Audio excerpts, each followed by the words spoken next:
Hello all and welcome back to Rich Tech. Today we have a 60-watt MagSafe 2 power adapter.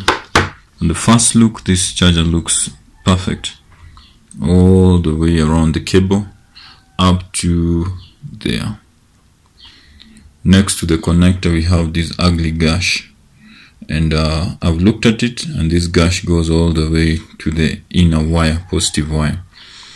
And there's some contact between the two wires inside there, and this is a recipe for short circuiting.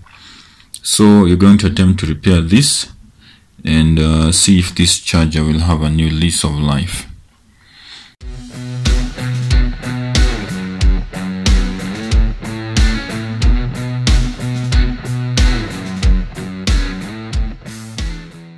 Now the materials you need to do that kind of repair are heat shrink tubing, of course a razor blade, some super glue, some soldering wire, of course a soldering gun, and a toothbrush.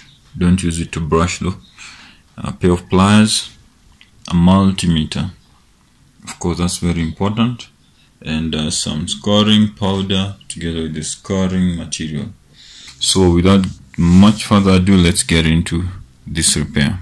Now the first thing we need to do is to find out if this charger is working, and with this kind of damage you cannot be able to plug it directly to our MacBook here. To eliminate the danger of shock and blowing up our charger, what we'll need to do is to test it from right here, and that will mean we'll have to cut off the connector portion off so that we can test the charger from this point. The other thing we could do is to open up the charger and test with new wires in here, but that will be difficult and it will be giving ourselves more work than we need. This charger as it is here, it is perfect. If it's working, we'll need to maintain it as that, and this one would be challenging but easier and will be less work. So I'm going to go ahead and cut off this point right here. I'll cut a distance from that point just like that. Now at the end of this test, if we find out that the charger is working, we'll need to come back and join this cable to this connector and have a new charger as it is. So I'm going to go ahead and peel this point, remove the rubber insulation, and expose the wires underneath here so that we can use another cable which we'll use to test this cable. I'll just join these two right here and then connect this end to our MacBook here. That should tell us if this charger is working or not. Before I peel off the rubber here, there's this rubber insulation right here. This is to give this joint a junctioneer strength, and if you are going to repair this charger and make it a new charger, we'll need this back on the cable. So before I expose the wires here, I'd like to cut off this right from here and remove it cleanly over the wire and bring it up to here. And before I do that, let me show you the damage we have here. This is a minor surgery of sorts.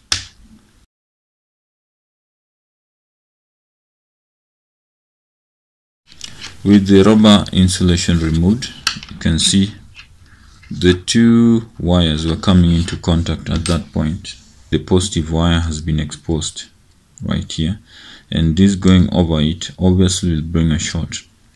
So this part of the cable is destroyed. We do away with it.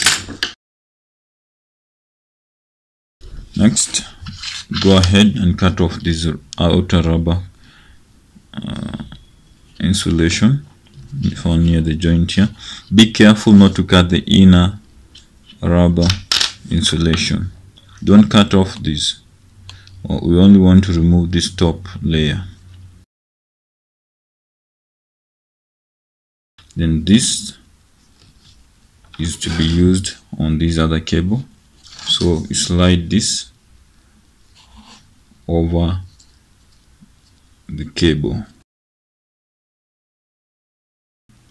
we're going to test if the charger itself is working, and to do that we're going to prepare some portion of this end, expose the wires, and use a spare cable to test it.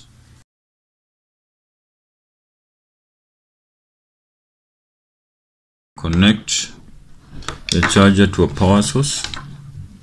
Connected our cable, the spare cable, to the MacBook. To connect the ends of the two cables together and look at the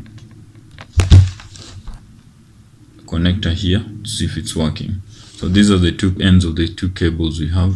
This is from the charger and this is from this spare cable. Join the white to the white and the other one will match automatically.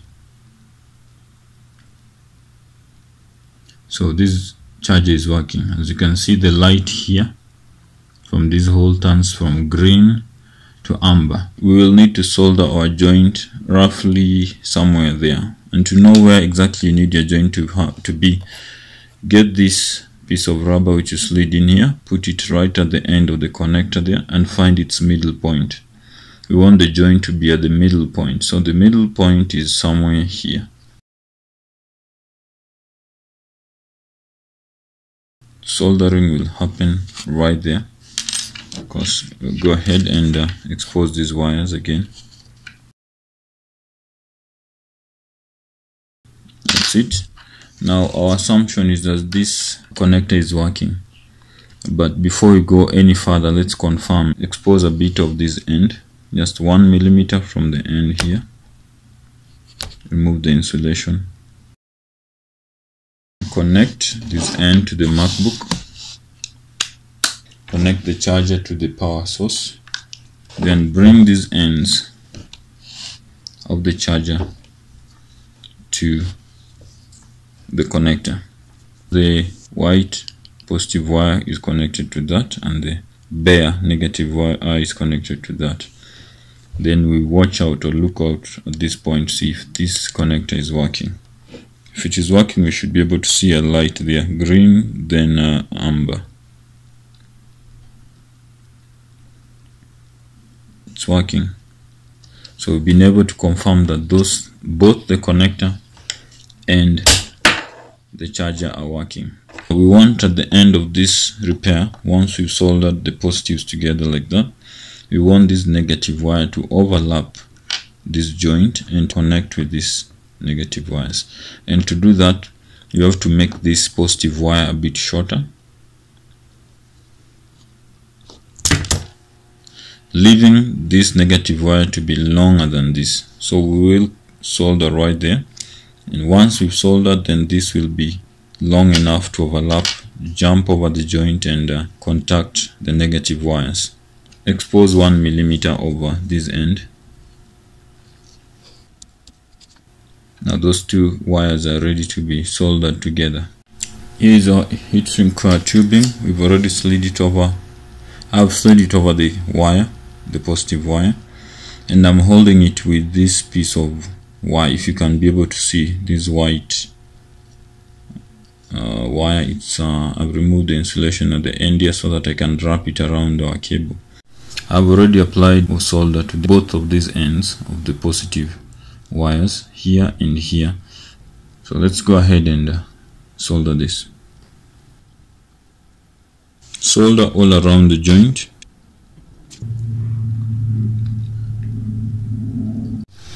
Now here is our joint.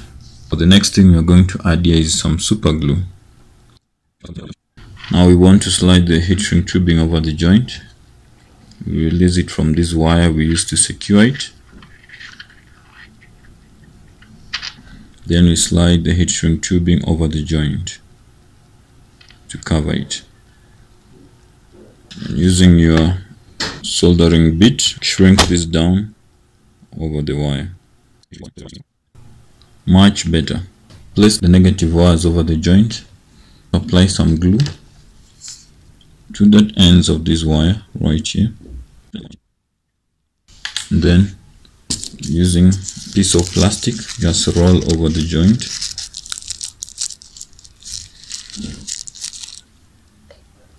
to that.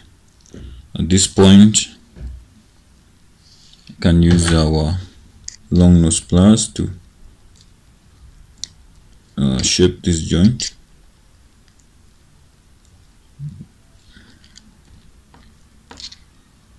Ensure that the negative wires on this side are connected to these tips right here. So it is where your multimeter becomes useful again. Hold on this other part of the cable. Let's test the tips of the pins.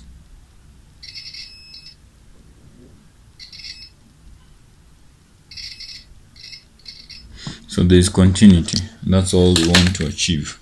Next thing we want to do is to slide this rubber insulation over the joint. When we reach somewhere there, we'll apply some super glue to this point so that when we slide it over the joint, we have a permanent and a strong joint. Here we are. Now here is where we put glue, and now pull this quickly over the joint.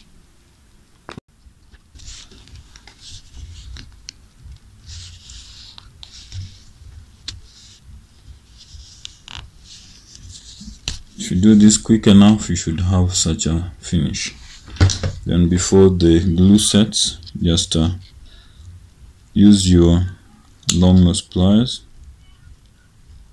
to shape these all round. If you do a good job, you should end up with only a slight bump like that,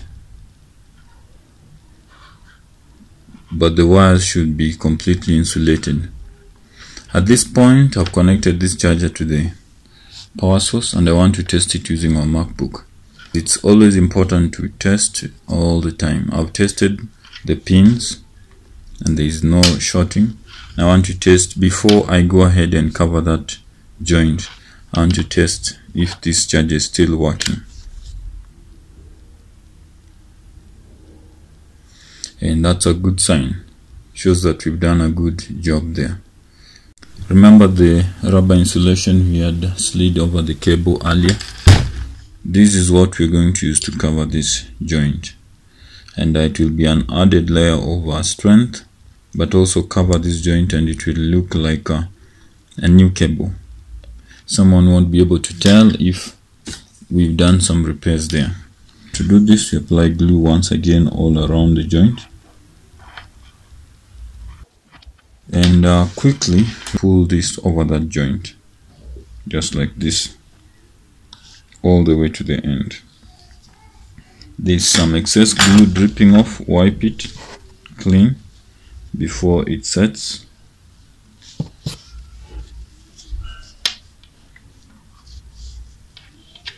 All round. Use the pair of pliers to shape this all round.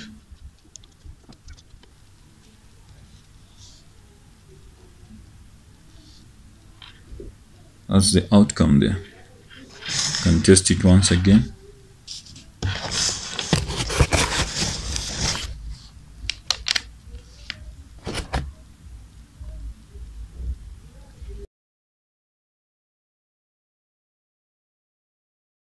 Now after cleaning our charger, this is what we get, and check this out. We had the damage right there. It's all completely gone.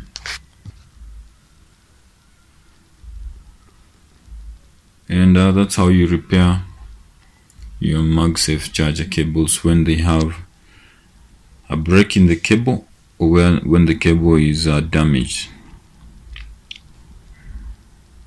Thanks for watching once again. If you like this content, kindly consider subscribing. Also hit the like button.